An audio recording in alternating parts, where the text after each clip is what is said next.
And hello and welcome into this edition of Hokies All Access. I'm your host, David DeGuzman. And while Chase Elliott won by a huge margin, determining the other half of the championship field came down to points, and it was a nail-biter here in Martinsville. Well, with the football team spread out across the country, a virtual 5K was an idea that can bring the entire community together. All you have to do is take a photo or video from your 5K and post it on social media.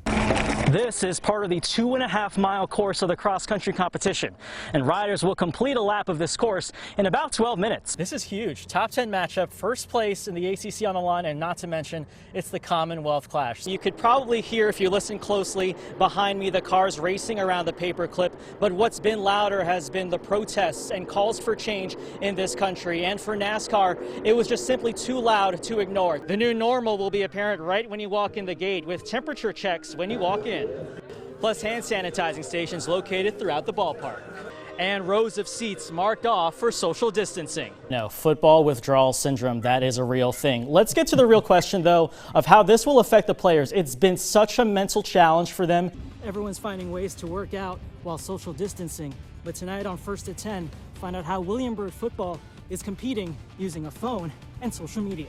Hooker goes 10 for 20, 184 yards, and as we said, 3 touchdowns, and more importantly, 0 interceptions. And after all of that, Hooker still said that he had a poor performance. Well, that poor performance got the Hokies their 3rd win of the season and first in ACC play. Amanda Hollingsworth has hit thousands of these golf balls practicing here at the River Course in Radford. She's always had dreams of playing with the pros, and when that dream comes true at the U.S. Open this week, she'll have her sister right beside her. It is so busy that I didn't even have time to put on a tie. That is how busy it has been tonight. So I'll be back with you guys soon. A week that started in a football stadium ends in a football stadium for Virginia men's basketball, as fans pack the stands here at Scott Stadium to celebrate for one final time Virginia's national championship.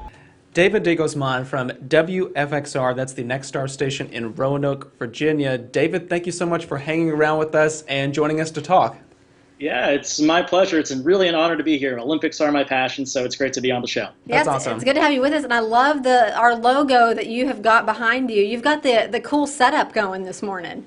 Great behind-the-scenes people, you know, me, myself, and but hey, thanks for passing along the monitor graphics so I can put that into the TV screen behind me.